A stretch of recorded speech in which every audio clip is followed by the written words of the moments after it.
Good evening, everyone. I am back in my house after vacationing.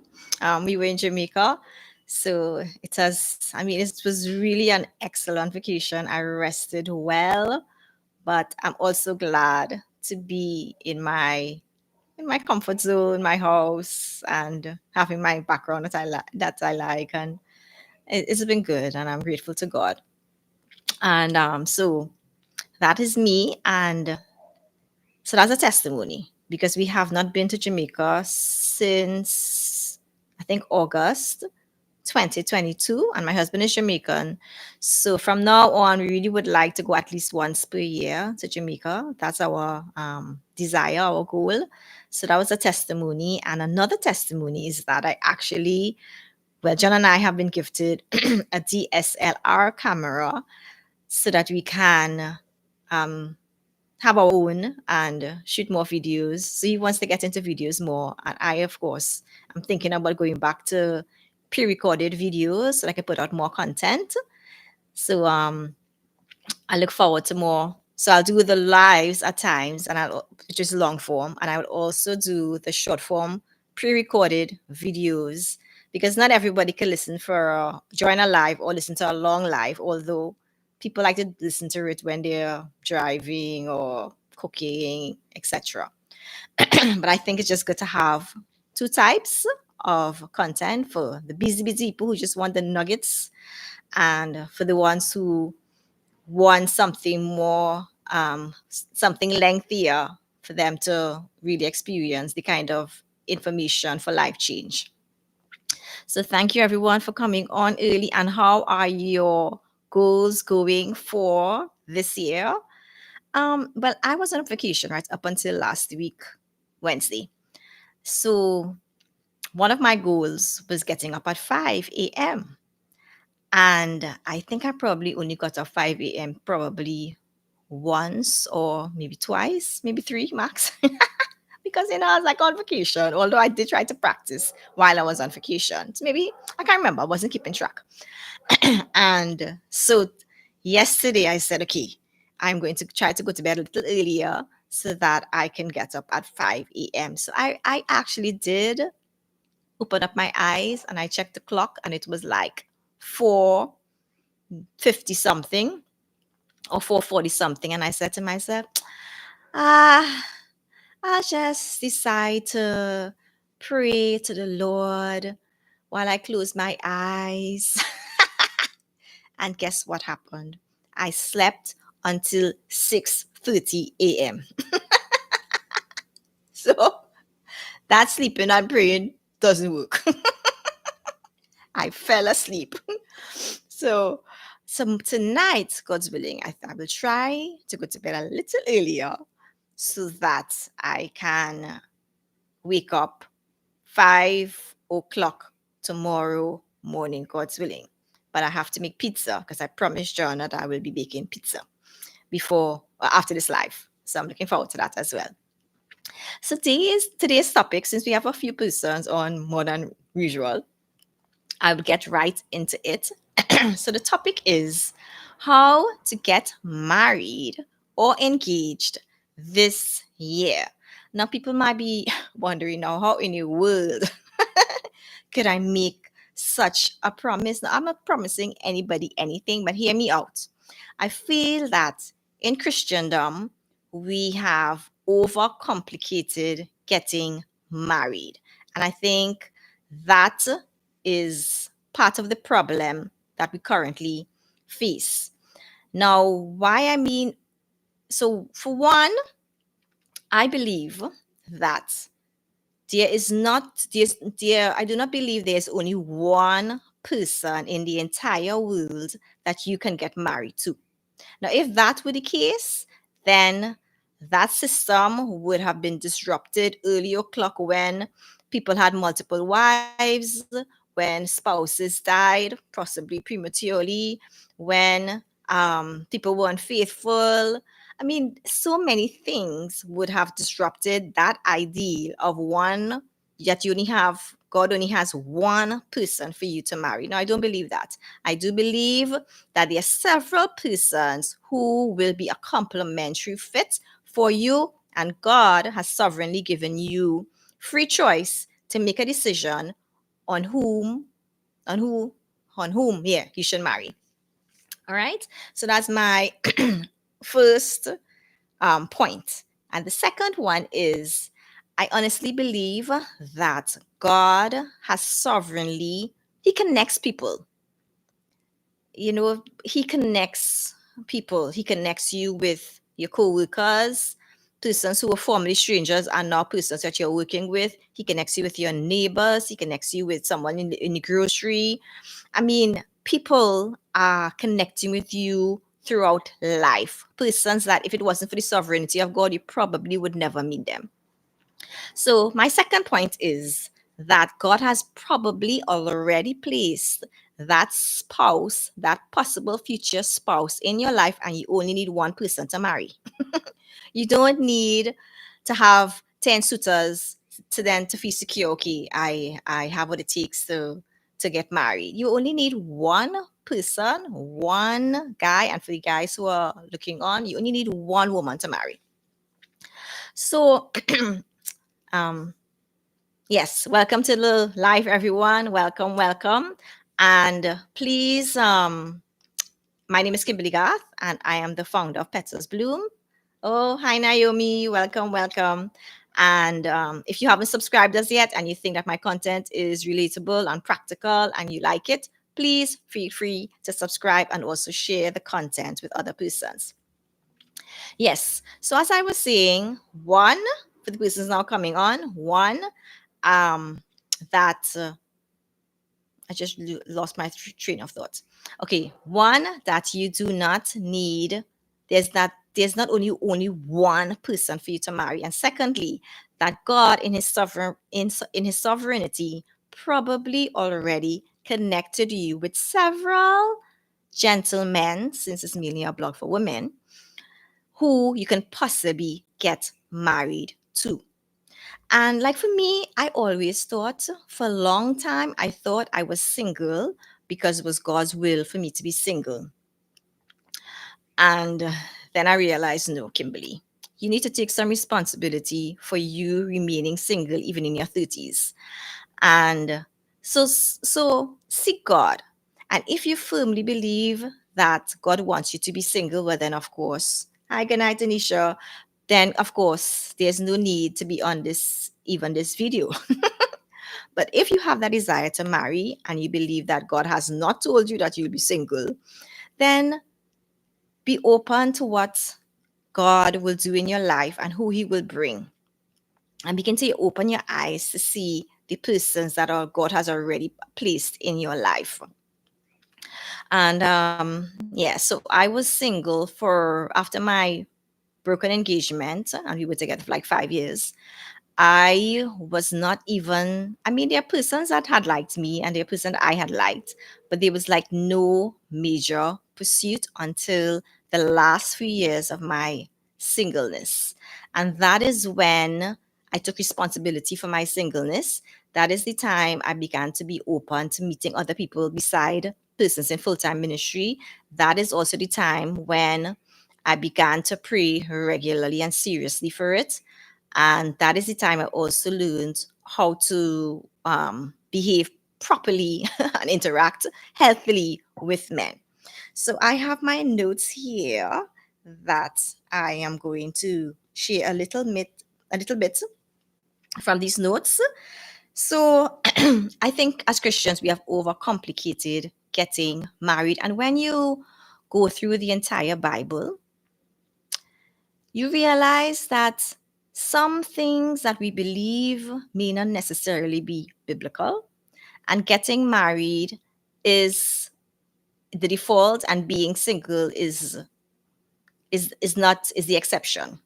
And I want you to know that God has not changed his mind when he initially placed a man and a woman together to um, get married and multiply and replenish the earth. God did not change his plan in the New Testament concerning that. Although some persons will remain single for good reason, Jesus remained single, I'm not he's God himself, but the Apostle Paul remained single, and there are others, it talks about being beaten up by men.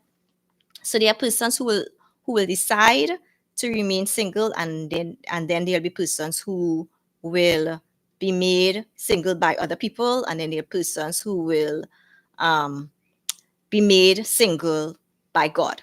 All right. So if you're not in any of those categories, then this video is to give you hope that you can get married and you can meet your future spouse, you can meet your husband this year, or even get engaged or even married. Now, I know persons, as a matter of fact, one young lady, I probably mentioned her a few times.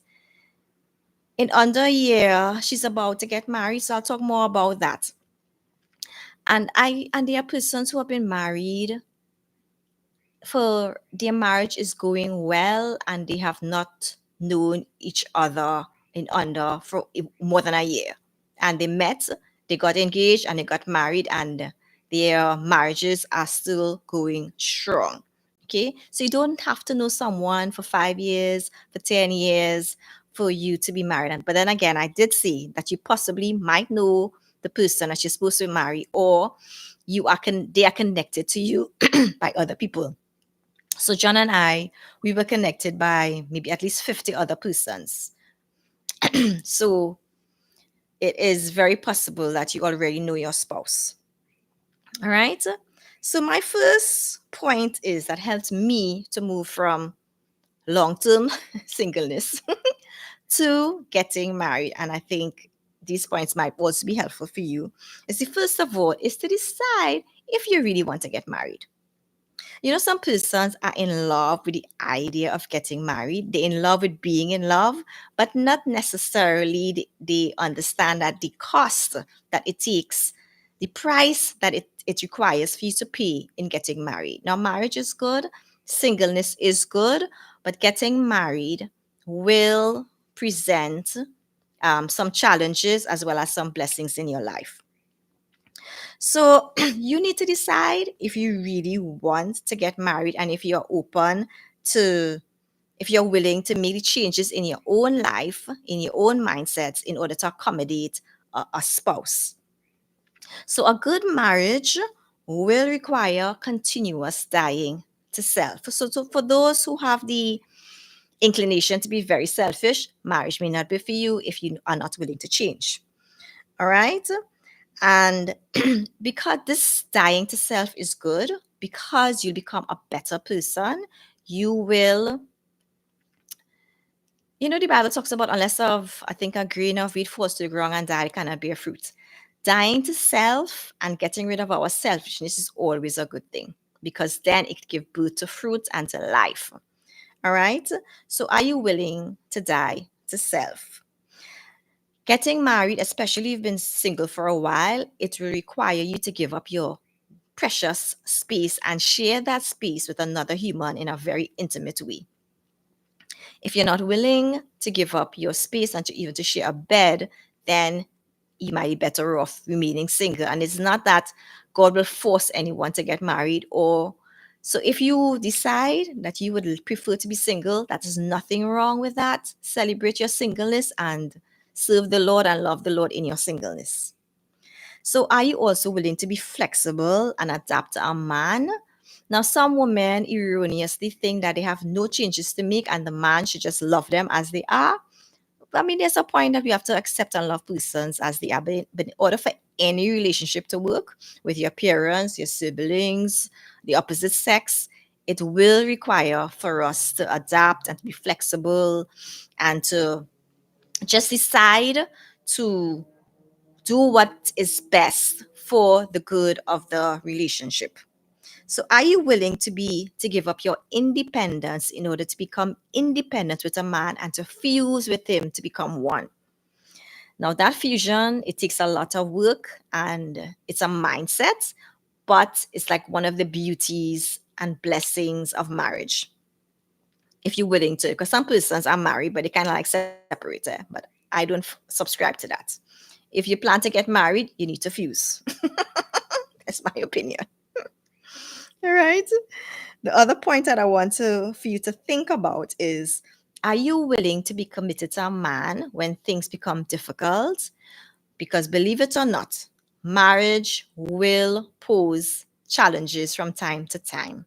And like for John and I, we've been going through a season of testing. And instead of it breaking us apart, that testing has actually caused John and I to be even closer. And as a single woman who has been single for quite a while, I had to be willing to give up some level of control so that so that we can be one, and that John could lead his family and support him in that. Now, I'm not saying that I abscond from the talents that God has given me. No. Together, we come together and bless this marriage. So, as a single woman or man, are you willing to give up control? So, some of you watching this, maybe now or in the future, you might realize that marriage is not for you, and that is okay. So, in order for you to benefit from marriage, you have to give up certain things and certain mindsets, certain habits. And it may not necessarily be bad habits, it just might not be the best thing because your husband or your spouse may not like certain things, and that is fine. He will give up some things for you, and you will give up some things for him in order for you to, just have a peaceful, loving, intimate relationship. And that is just fine. And that's important for any relationship. The second point that I want to make is make it a point of serious prayer. Now, if you looked at my video on why you should pray for your future husband, now I think, yeah, please look at it if you haven't. It's really important. Now, if you keep on getting comments like, "Oh, a nice young lady like you, a nice lady like you is still single," and you're just constantly getting those kinds of comments that you're such a good catch, you're such a blessing, that you have a wonderful personality, people like to be around you, and you have this desire to be married and you're still not getting married. Well, then this might be a matter of prayer. Perhaps your maybe there's some aspects of your life that needs attention, and maybe God wants you to grow up in some ways and to change some mindsets that you might have.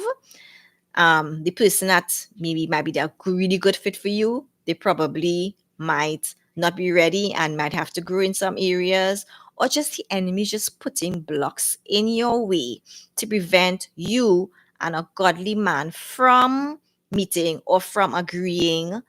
And there's so many things that prevent Christian men and Christian women from coming together because the enemy, he doesn't want a God centered marriage that is focused on kingdom building. Now, why would he want something like that?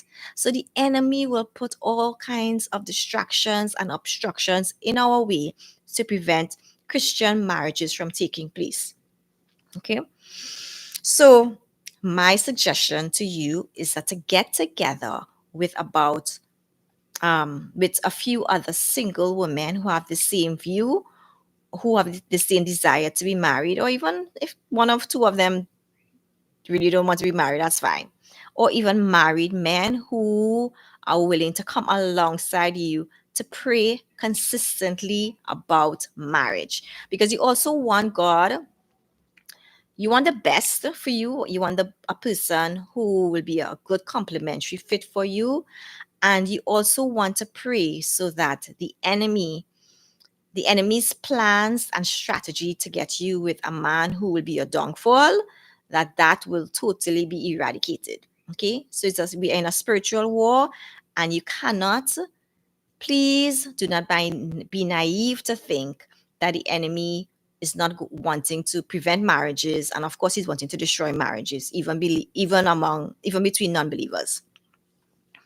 So I recommend, is my great recommendation, and I believe that helps me greatly to move me from singleness to marriage, is the prayer of the saints. And don't be so proud that you cannot ask for prayer for this particular area, because you need it, and whoever you're going to marry needs it as well. So the third thing is to seek healing. Now this year I want you to take your emotional and your mental health very seriously.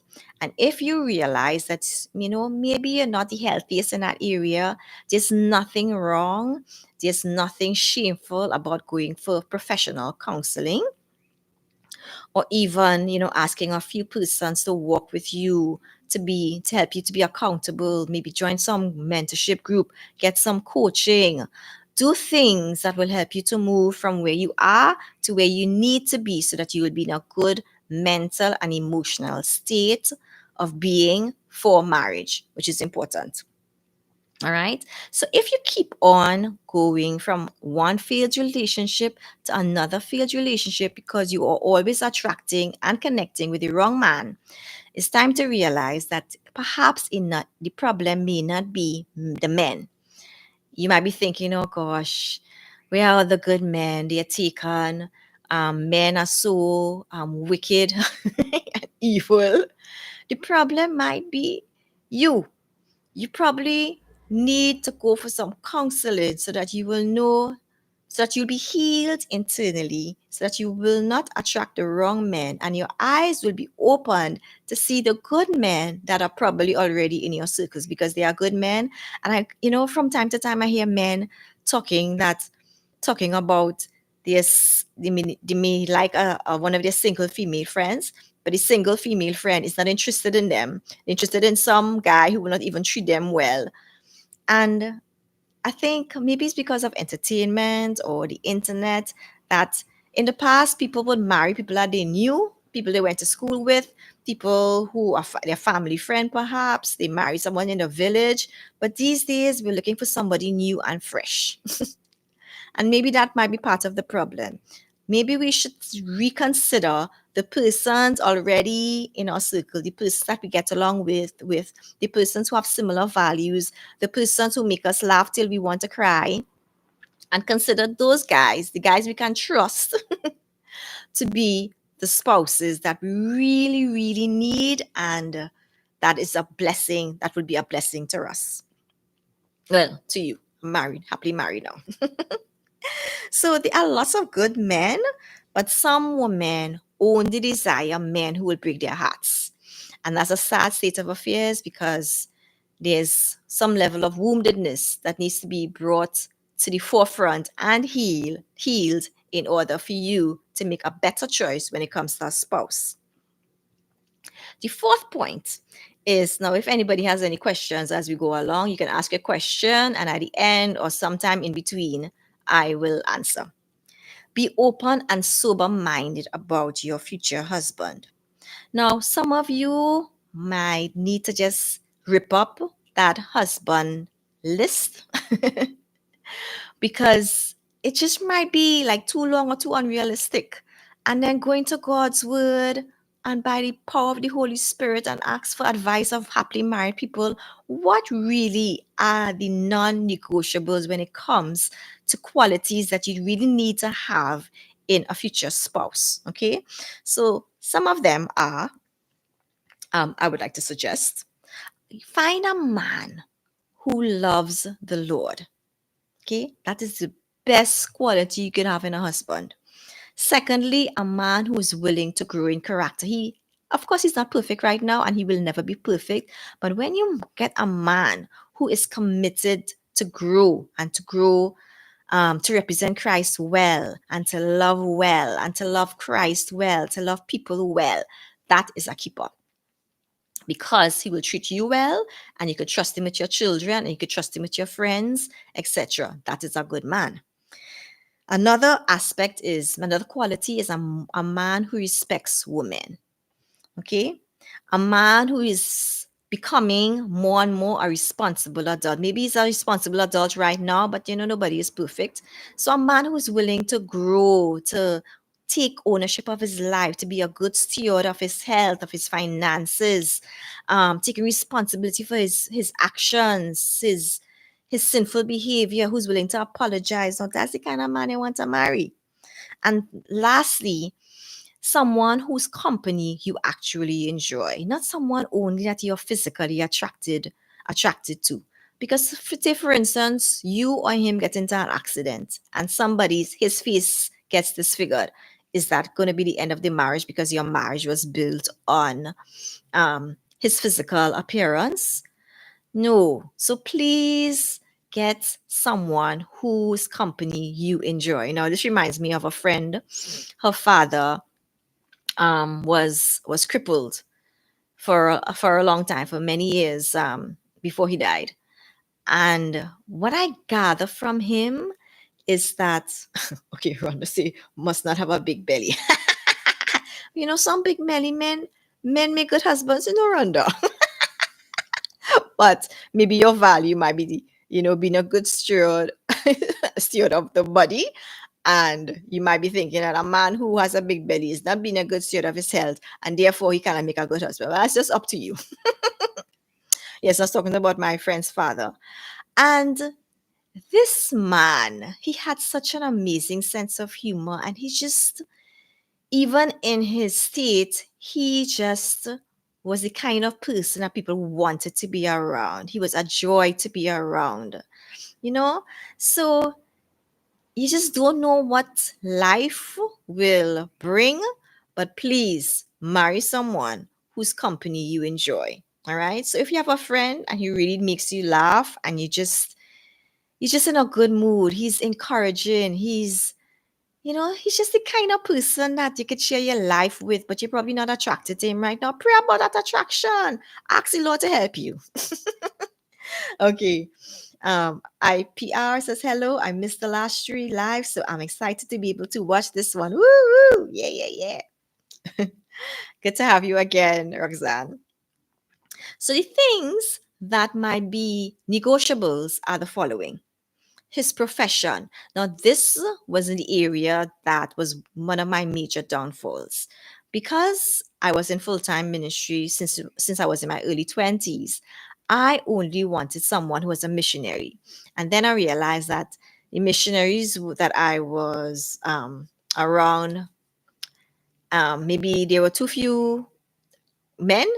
So then I widened it up and I said, okay, maybe I'll marry someone who's in full-time ministry. Hi, Letitia. Full-time ministry. So it opened up a little bit, but not enough. Only when I was open to marrying someone who is just Christian, loving the Lord, then my circle widened when it came to eligible Christian men. And my husband was at that point in time, I think when we first met, he was working in the bank. So I didn't consider him because he wasn't a full-time Christian ministry. But as I matured, at that point in time when we reconnected, he was a graphic artist at a marketing company. And at that time, I was like, this is a good man. He loves the Lord. He's kingdom minded.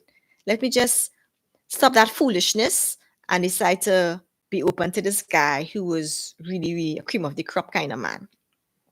Another thing is his income level. If a man is hardworking and diligent and he has a desire to earn and to provide for his family, it does not matter really his income level, because income levels change. And that should not be a major criteria. Get a man who has the capacity and the willingness to earn and provide for his family. He does not have to have um, a certain level of income per month in order for you to think that he's a man worth your attention. Another thing is ethnicity. Okay, be open to someone of another ethnic group or even someone of a mixed race, because these things do not matter. As a matter of fact, all of us are brothers and sisters. Adam and Eve, all of us came from them. So let's get out of our brain that only a particular ethnic group are the ones that are most attracted to you, and start opening your heart and your mind to other possibilities. And even maybe his fashion sense might not be so good. That does not mean that he will not make a good husband. So I hope and pray that God will begin to rewire your brain if you're thinking with those kinds of limitations and go back to the drawing board this year and see what are the qualities I really need for a man, for a future husband. Okay, so reevaluate. And when you look at that this popular series or YouTube channel, Pop the Balloon. Sometimes I wish I could just go into that screen and just tap up some of those women, or shake them up. Because before the guy even walks out, I mean, I don't watch it that often because I really don't I mean, it's not my kind of thing. But some of those women, as soon as the guys come on, they are popping the balloon for no good reason. And ever so often, the few times I've watched it, they are good men who have been on that show, and not one single woman was interested in them because they didn't get any vibes or some nonsense like that. No, you don't need vibes. You need to know his character and see if he's a good man. And then the vibes will come. All right.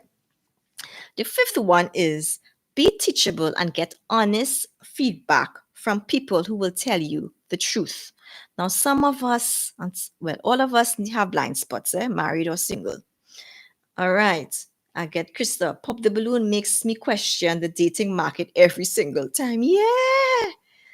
I'm like, some of these persons, I don't know. I feel like they will either remain single or they will end up with men who will not treat them right.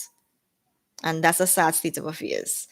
And John, yeah, the popular thing, I wasn't feeling your energy. Feeling your energy, my foot. Hi, Celeste. Okay, Roxanne says, I'm open to all ethnicities, but marrying someone in my own culture definitely has its own advantages, definitely, because learning each other's cultures is one less hurdle to jump over. Yes, definitely. And you have to soberly consider um, the kind of battles or the kinds of challenges that you want to take on. So, marrying someone within your culture is it will be easier in some ways, but then you also have to look at their other cultures too. You have to look at the person's home culture, the person's maybe school culture, the person's, because everyone has different cultures, even if you were to marry someone within your culture. So you never know. Someone from another culture who probably has a similar family culture, similar family background, similar church, and you might actually have more in common and get along well with that person, even if they come from a different culture.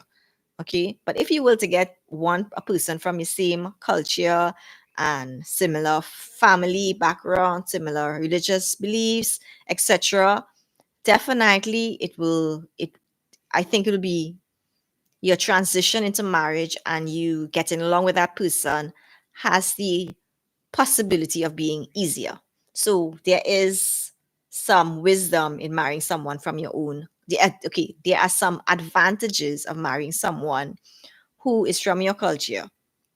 Okay, so okay, John said you'd be surprised. I've known people who didn't want to marry someone in their own ethnicity. Yeah, I mean that's normal. That's common. Yeah, I live in a country where um yeah, we have a lot of mixed race like myself, but we also have persons who are very racist and prejudiced in this area. All right.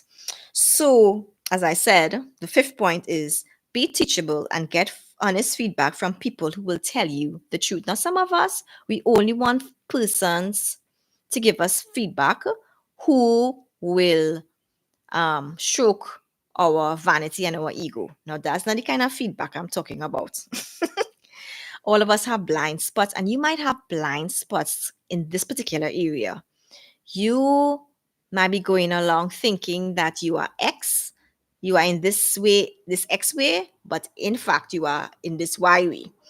And yes, some of us have some serious blind spots. I always talk about my beast face before I decide to smile to eligible men. I would walk around with a very serious face, and I was just not friendly to the opposite sex, and that caused people to think that I was sucker up and haughty. Okay, and so I had to come to terms with that. So you might hear people might make comments, and then maybe you need to take those comments seriously, but go a little further, go a step further, and maybe ask about at least 5 persons to give you proper feedback of like how you come across the men. Maybe if you are still friends with maybe someone who had liked you in the past, you know, maybe you can ask that person, like why? What was the issue? Could you just come clean with me? If they're, you have some female friends who will give you good feedback. If you have just male friends who may not be interested in you like that, and even married male friends, ask them like, how do I come across to the opposite sex?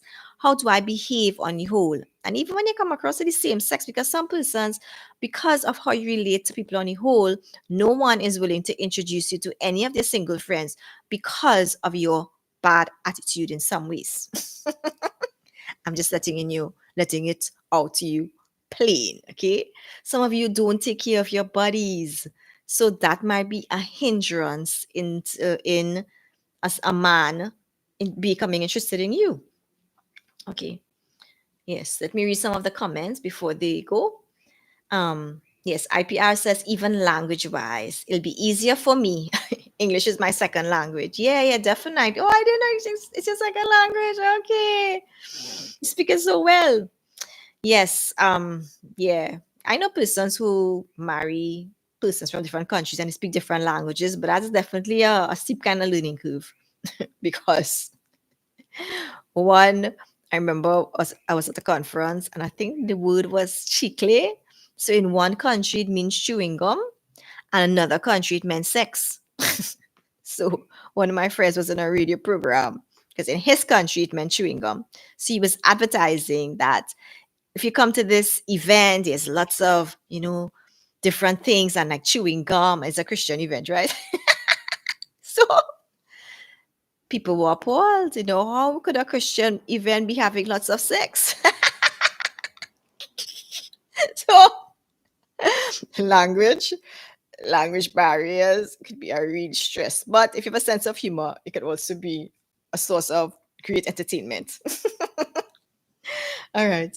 So Krista says, I don't know how flexible I may be to marry someone outside of my culture. I am willing, but it will be difficult because of the explaining of certain customs or norms you hold to. Yes, and everybody may need to know what you're going to, which battles you're going to fight and face.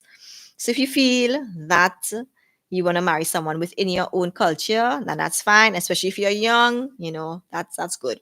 But still be open, I would say. Um, IPR says, I feel you, Krista. John says, the key is that both parties are kingdom minded. I totally agree. Because if you're kingdom minded, you can overcome any obstacle, language, different countries, different ethnicity, family background. I mean, you could overcome anything if you are kingdom minded. But you also need to be sober, which I guess the others are saying that you know what is ideal, and that is there's no problem with trusting God for what you think is best for you. All right. Yeah. So IPR says I love John's comment about focusing on kingdom culture. Yeah, and I really like that comment because God might put you with someone who is from.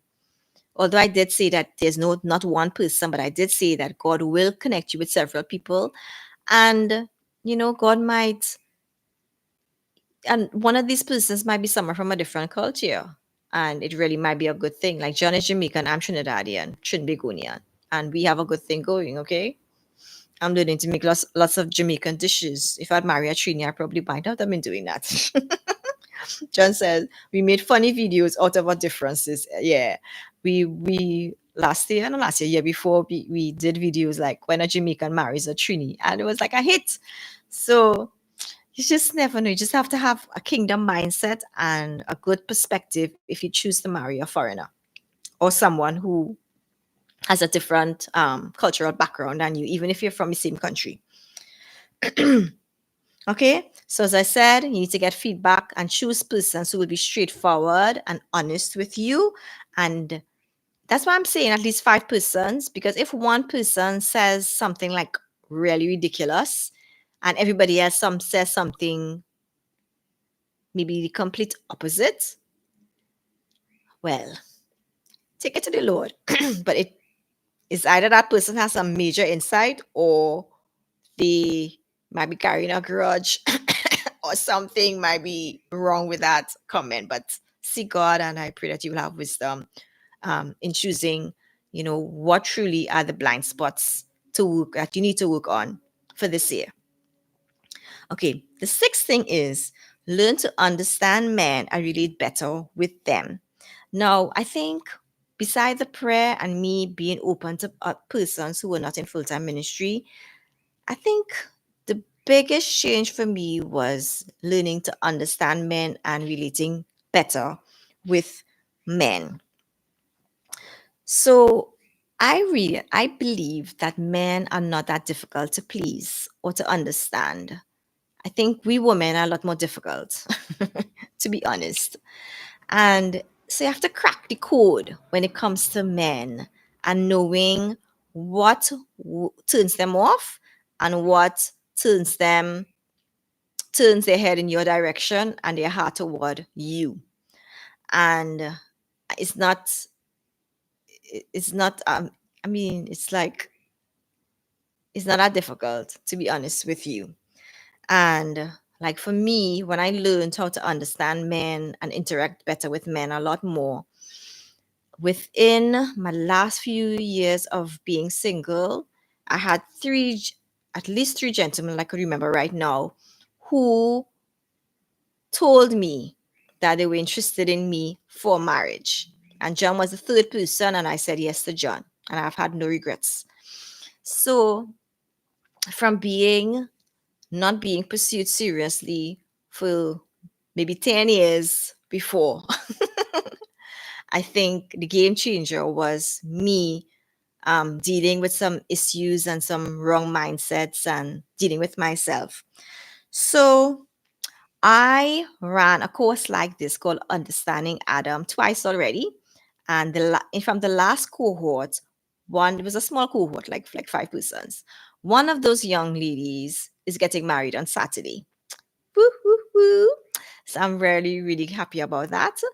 And it's, yeah, I just think it's a good course, to be honest. And I wish I had probably attended a course like this earlier in my single season of life.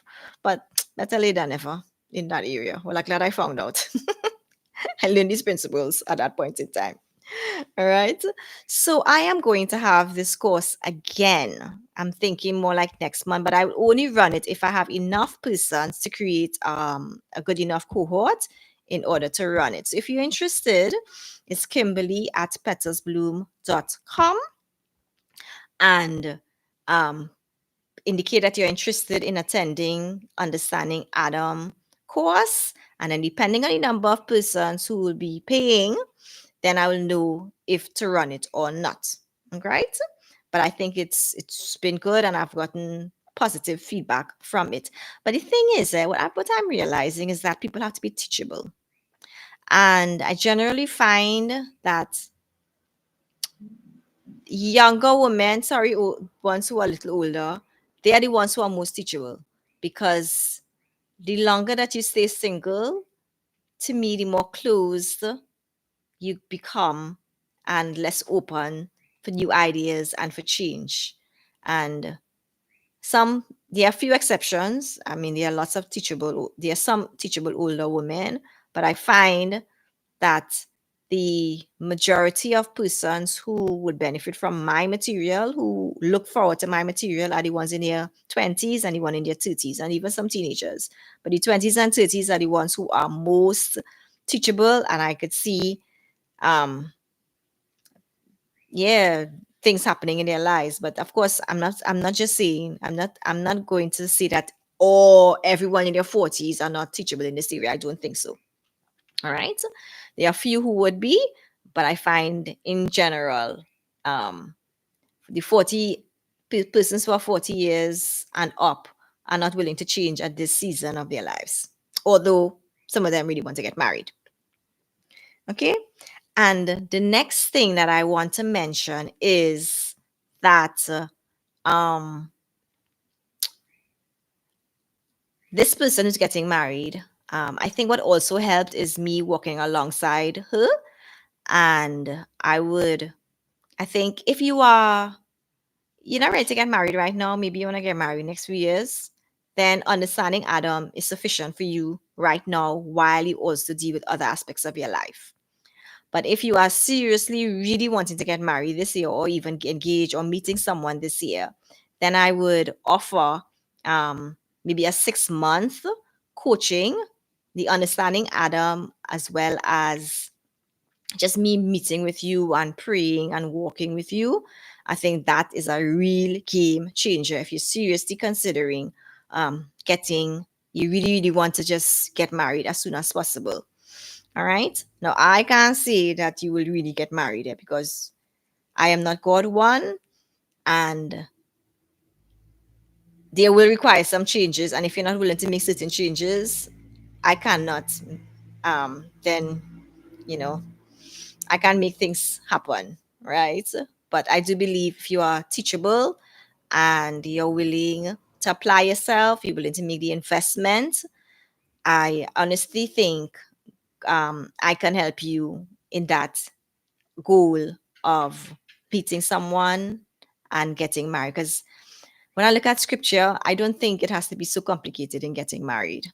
I honestly don't think. I think we as Christians have overcomplicated the whole process of getting married, and does not need to be so complicated. All right, let me read some of the messages. Carice says, I definitely benefited so much from your material. Oh, thank you, Carice. God is good. Krista says, IPR, I did it in 2023. Yeah, Krista is such a wonderful soul. Jonathan, nice, Carice. Krista, it was really, really amazing. Oh, thanks, Krista. Um, yeah. So, and I can see it has a change. Like, I mean, not everybody I know personally, and I see them interacting with guys, but there's one person that I interact with pretty often, and she has definitely, she said it has been a life changer for her. And as she implements these things, even as I see her implement some of these things among single men, and I just see how they respond to her, and it's like, wow, it's working. So if you're really interested, let me know. As I said, email me, Kimberly at petalsbloom.com, if you're interested in a 6 month relationship coaching package. I'm willing to do that as well. I think what I have that is different from maybe somebody else is that I really, I'm invested in praying, praying every meeting, and to really be open to what the Lord is saying. And, I want to apply wisdom from scripture. And yeah, so according to John, make that change, Michael Jackson voice. Thanks, John. All right. So getting engaged or getting married this year, I don't think it's going to be that difficult. I really don't believe so. Um, but it doesn't have to be an overcomplicated process. And if you're ready to get married, this might just be, just taking a step forward and, implementing some of the pointers that I suggested in this live. It might be a turning point for you. But it boils down to a lot about, trusting God and humility and willing to make a change. Because if you think you're good and you don't need counseling, then you might continue with with some issues over and over again. And that might be one of the main factors that might prevent you from either connecting with good men, stop choosing wrong men, and um, you know, not be the kind of person that a man is not will not pursue. All right, and yeah, so that's it for the live today. And any more comments or questions, you can put it in the chat. Let me see if I forgot anything else that I think is important for me to say, okay, let me just go back to this, just to summarize the key points. Well, before the key point was, you might be single, it may not necessarily be God's will. It really might be you have a part to play in it. And I want to challenge you all, and I did challenge you all already, to go through the entire Bible this year, listen to it at least, and just ask God to just, show you what are some things that I currently believe concerning marriage that may not be so. It may not necessarily have its roots in the Bible. All right. Like for instance, one of them, people say, you need to marry someone who has the same calling or purpose as you. Now, I don't know if I agree with that, because according to the word of God, all of us have the same purpose, which is to love God with all our heart, mind, soul, and strength, love our neighbors ourselves. New commandment that Christ gave, love one another as I have loved you. And of course, the fulfillment of the Great Commission. Now, how a person implements that could be different, but I can't.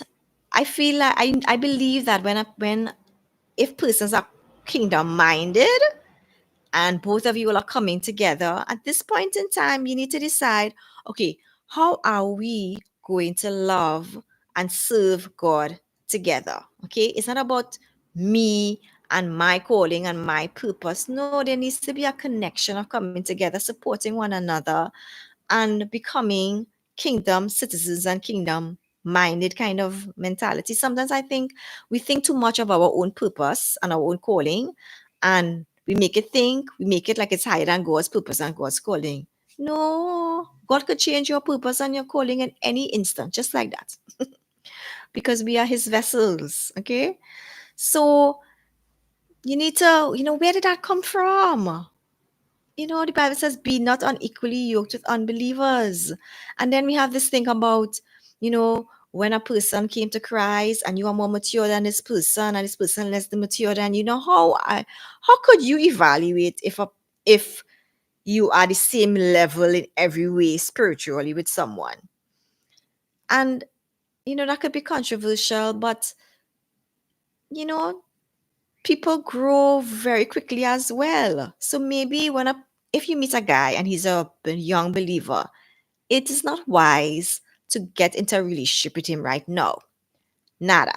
That is not very wise, because the affections of the heart is so great that you need to give the person the best chance of growing in their walk with the Lord and focus on the walk with the Lord before you complicate matters of having a romantic relationship. But it does not mean that because you've been a Christian for 15 years, you need to marry someone who's a Christian for 15 years as well. Because that person who's a 15-year-old Christian might not be as strong as someone who just came to Christ like 2 years ago. Because people grow depending on their own desire to grow. All right. So please be humble and be wise, and not think that you are don't become so puffed up in your own maturity that you don't see a good man who may not be a Christian as long for as many years as you have been, but that man could be growing and that man could be a spiritual head of your family and even stronger than you in time to come. All right. Now, that might be controversial. All I'm saying is know the timing and marry someone who's committed to grow. Right? When you marry someone who's committed to love the Lord and to grow in your walk with the Lord, give them some time to grow if they just came to Christ. But that does not mean you have to close off because he's a younger believer than you have been. All right. So as I said, decide if you really want to get married, because some persons might be in love with the idea of getting married, but not necessarily be willing to make the sacrifice necessary for having a good marriage. 2, make it a point of serious prayer, especially if you're always getting comments that you're such a good woman or good man and it's just not happening. Maybe there might be a spiritual block. So pray about it. 3, seek healing this year. Make that a priority, and that might mean going to a professional, hopefully Christian counselor. 4, be open and sober minded about your future husband. Some of you might need to cancel that long list. It really might be too long. And separate the negotiables from the non-negotiables and focus a lot more on the non-negotiables and see where that would lead you. And 5, be teachable and get honest feedback, because some of you might have some blind spots that are keeping love away, and you need to know what those blind spots are and begin to deal with them. 6, learn to understand men and relate better with them, because if you're going to marry a man, you need to know how to relate, because some women, they get married but they destroy the men, they destroy their spouses, their marriage after they get married, and you don't want to be like that. I remember I went to one of our stores close by, and this guy was saying that his wife is the most wicked woman or something like that. And the vendor, who apparently is friends with the guy, also agreed. And the vendor seems to be like a nice kind of friendly, chatty kind of guy, good natured. So I'm like, what kind of woman could this be that she has such a terrible reputation with these men? Okay. So you don't want to be that kind of man. You want to learn principles that will want to attract the guy, um, to the point of him pursuing you. He's a good man and being a blessing to him, continuing into marriage. All right. So if you're interested in attending that course and even getting a personal coaching from me, email me at kimberly@petalsbloom.com. All right. So Shauna K, okay, I'm interested in the Understanding Adam course. Okay, so I have, please email me at kimberly@petalsbloom.com. Most of you all here probably are subscribers in any case to my newsletters. So you can just reply to the email I sent today or last week Monday. And let's move on from here, because yeah, I don't want people to struggle the way I struggle trying to figure this thing out. I'm here for you. And I I just give out a lot of free content in newsletters and even these videos, because I'm committed to helping you to grow, and I am committed.